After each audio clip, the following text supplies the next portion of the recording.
Okay, I'm not gonna have really a big intro. I'm just gonna instantly jump into the points, okay?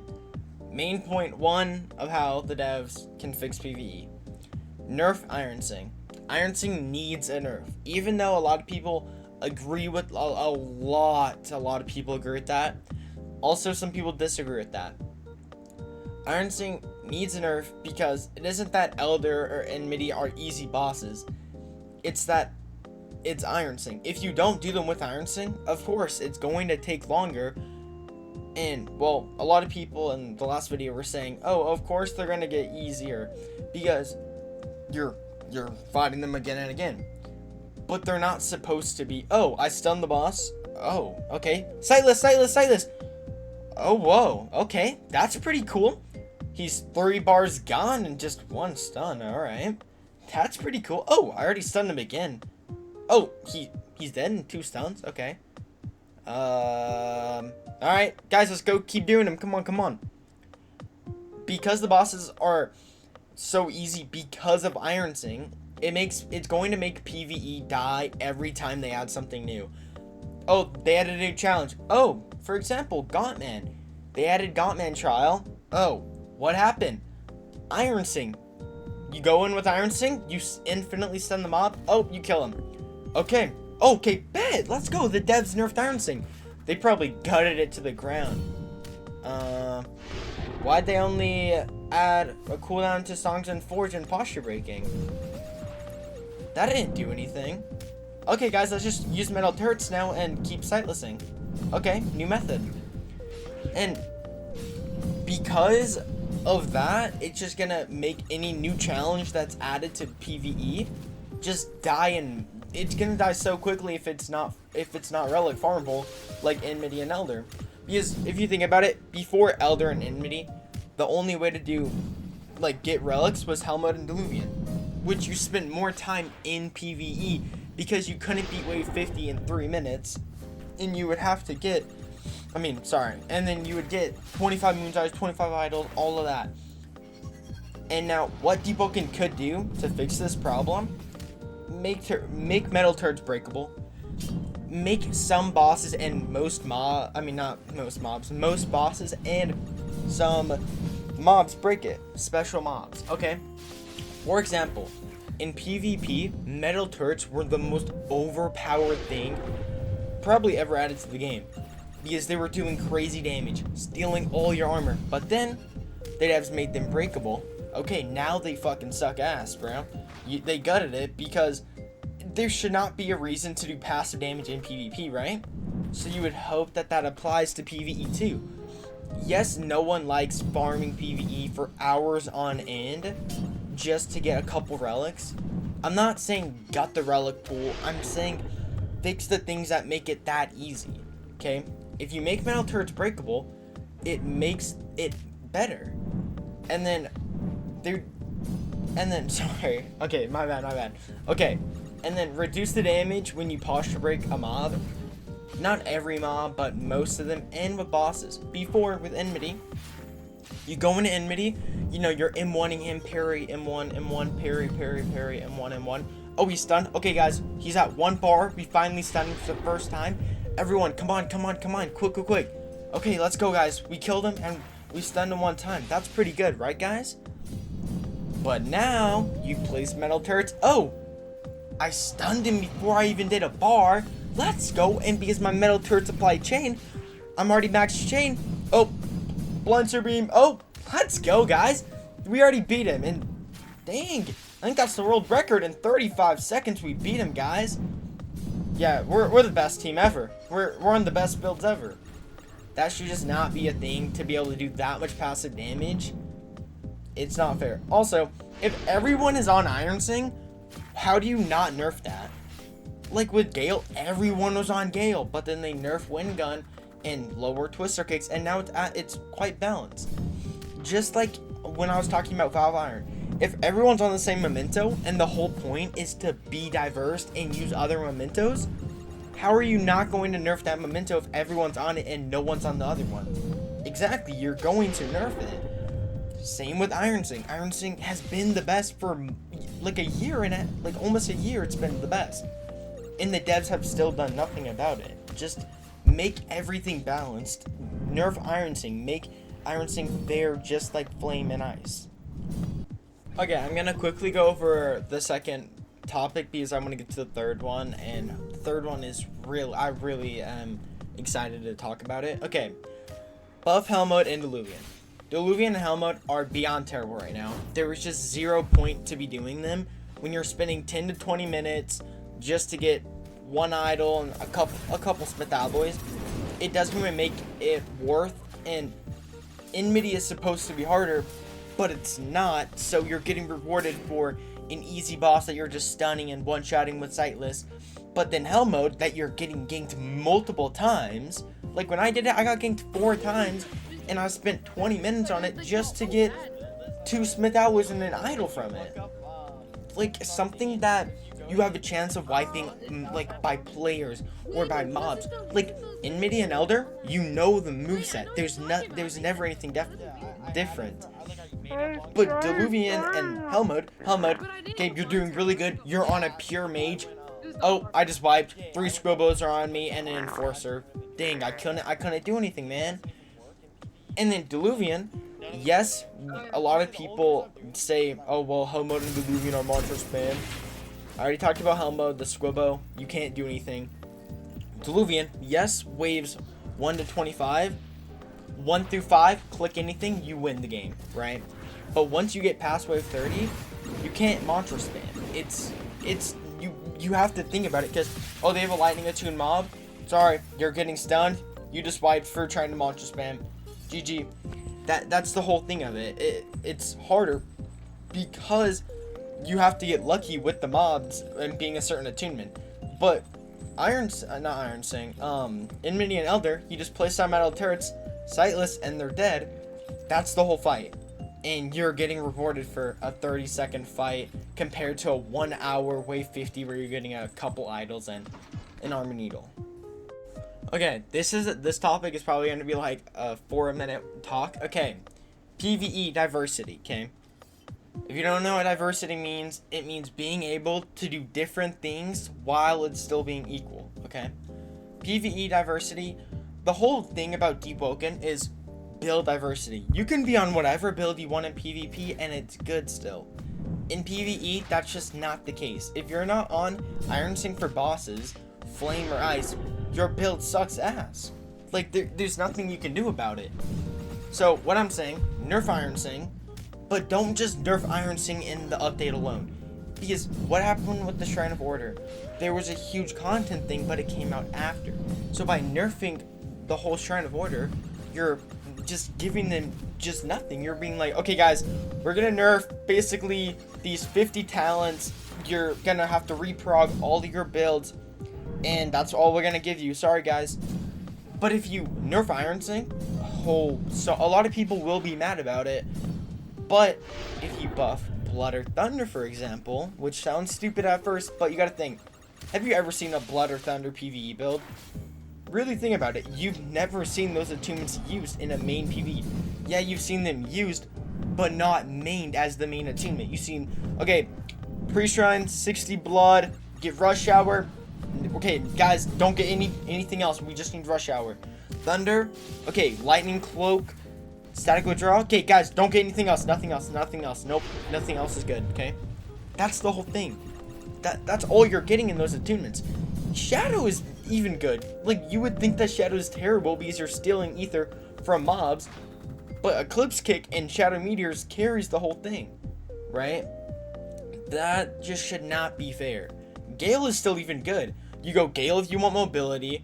You go Flame for bosses so you can just do crazy damage. Oh, you want to do Elder and Enmity? You want to make an M1 build? Ew! Get on Iron Sing and Blind Seer and then boom, you get the world record.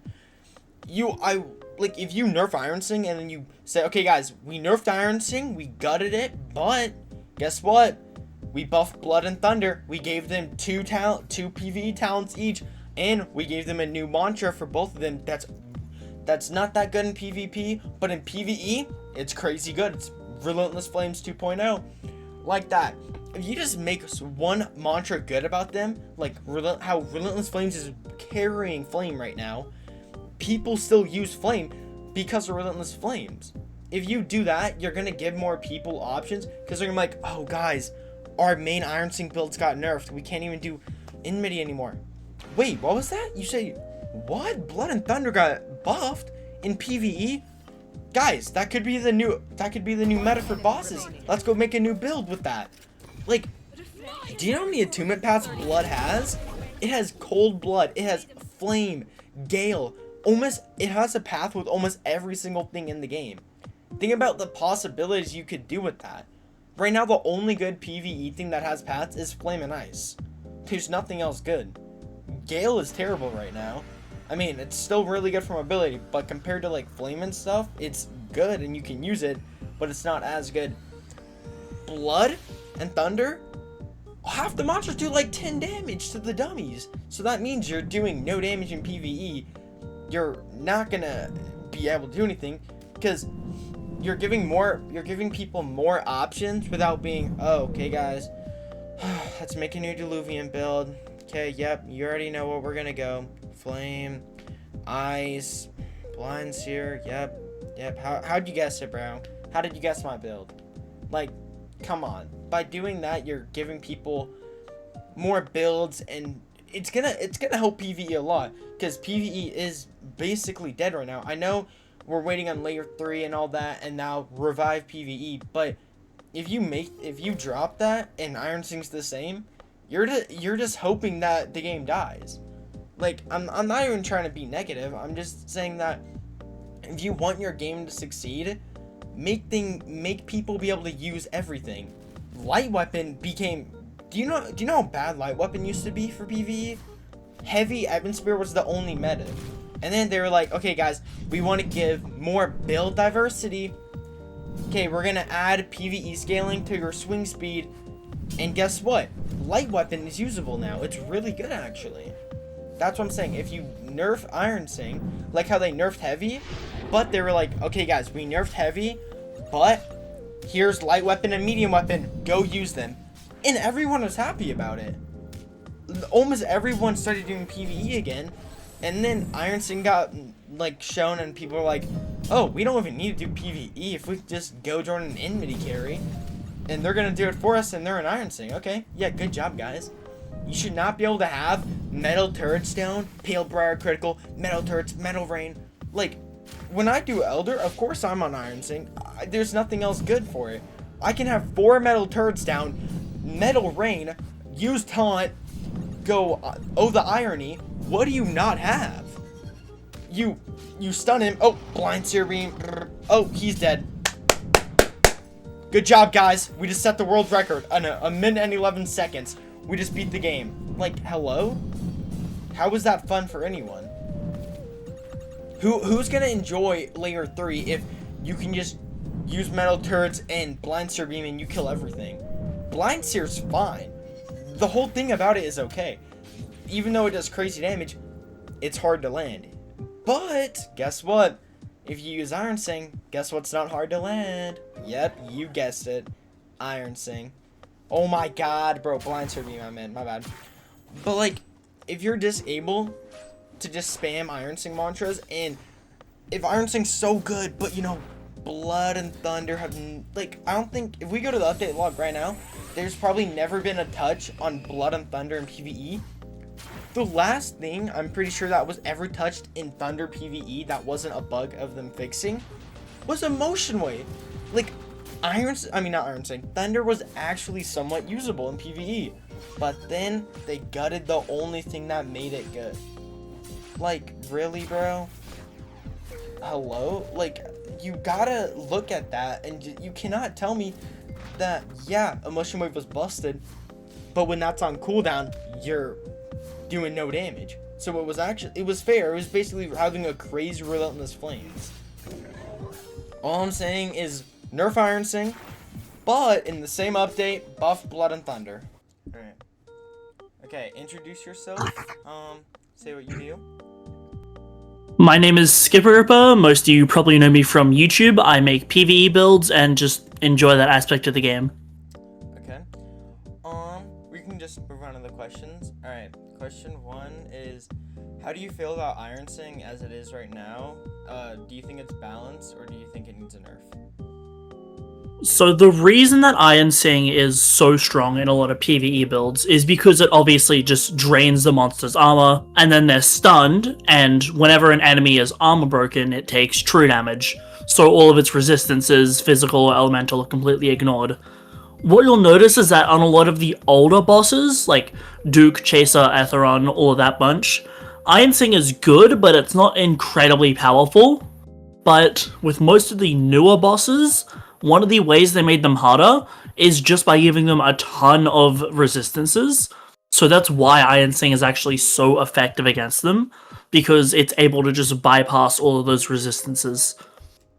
Okay. So I think that it's cool to have Iron Sing with that sort of interaction. However, I think that potentially they could decrease the base damage, or they could just make it so that enemies have a much longer period between armor breaks. Okay.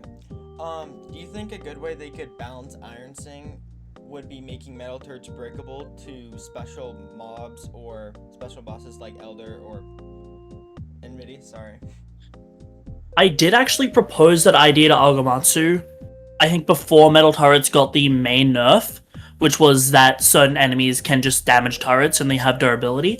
I do think that that would be a good idea.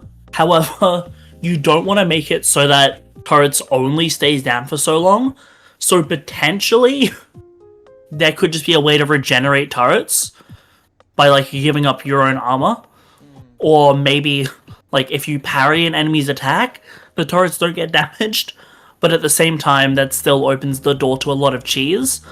Because I think part of the issue as well is Vortex Echo turrets still exists. Personally, I think that sort of interaction shouldn't be a thing, specifically with turrets. But because of that, it opens the door to a lot of cheese. So yeah, I think something like breaking turrets from monster attacks, or even potentially giving them a certain amount of shots they can do before they despawn, would make sense as like nerfs. Okay. And then, okay, that was actually really good. Okay, for question 2, do you think they should add a special relic to Diluvian similar to the one in Hell mode? I am actually very anti-Diluvian, despite what most people think. I think that it's a fun game mode, but I don't think people should necessarily be forced to exclusively do it, just because it's one of the only things in the game that is pretty much build locked to requiring Brick Wall, unlike everything else which you can do whenever. I think Hell mode, it makes sense to have a lot of loot incentive, since in my opinion it's the best balanced content in the game. There's a limit to how fast you can beat it, so you can't just bring on like a glass cannon PvE in one shot. There's always the risk of other players, and the enemies in there are hard, but they're not impossible.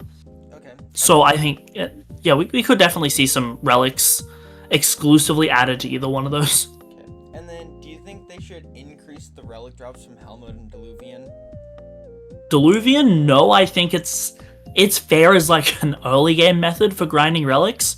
Hell mode, 100%. I believe it should be the best way to grind relics in the game. Okay. And then question 3. This one I think they should do. Do you think they should buff attunements like Thunder and Blood in PvE, or give them special talents? I believe Argamatsu, or like I think it might have been Ragusa, they did actually talk about buffing some of these attunements in PvE, because obviously they're weaker due to the fact that stun in PvE isn't really a thing, nor is the blood bar and blood poison really that effective. So they could definitely buff both of them to be a lot more interesting. Okay. And then, do you think that would help with like with the Shrine of Order when they nerfed it? They didn't add content, so people like were mad about it. Do you think if they nerfed Iron Sing but then buffed those attunements in the same update, it would lessen like the everyone being mad about Iron Sing being nerfed? 100%. A huge issue with a lot of the nerfs that you see is that they just nerf the best content, sometimes by like not enough, sometimes by way too much, but then they're not giving us anything to supplement it and fill the gap, or even just pushing people to experiment with new things. So 100% if they do nerf Iron Sing again, which is possible, but I think they could more just change how monsters work, they definitely do need to buff some of the weaker attunements like Thundercall and Bloodrend to have some more unique interactions in order to actually maintain some sort of a meta and push players towards new things. Like for a while, we had Emotion Wave, which was really interesting because it did a ton of damage to things like Atheron and the Wild Serpent, but they just kept nerfing it for some reason, despite that being the only thing Thundercall mages even had. I think Agomatsu is definitely likely to give us new talents at least. Okay. And then just extra question. Do you think, is there anything Deepwoken should add or change about PvE to help it, to bring more attraction to it? I think that they definitely need to incentivize people to work together a lot more. Because sure, solo methods are fine, but if you can get people, specifically people like not in the same guild, to cooperate on a task, then it's a lot more fun and interesting. Like there's a game called Sea of Thieves, which is mostly a PvE game, but it does have PvP, where when you're raiding a lot of the events in that game, there's typically always the conflict of do you want to work with people or do you want to snake them? Because there's incentives for both. So, for example, world bosses, what I suggested was that when the world boss comes around, you click to queue into a lobby, and then you'll be put into an instant server with 20 other people from your region across any server, and then you do the world boss. Obviously, touch with the world boss, make it harder and all that, but then you all work together and then you all get loot. Something like that is a very interesting way to allow people to work together in PvE and for us to experiment with new things we haven't seen before. Okay, so like something like Carnival, but like Carnival, but a big boss, yes. Okay. Well, thank you for letting me interview you. Thank you for all the answers. No problem. I hope they did the job. Okay.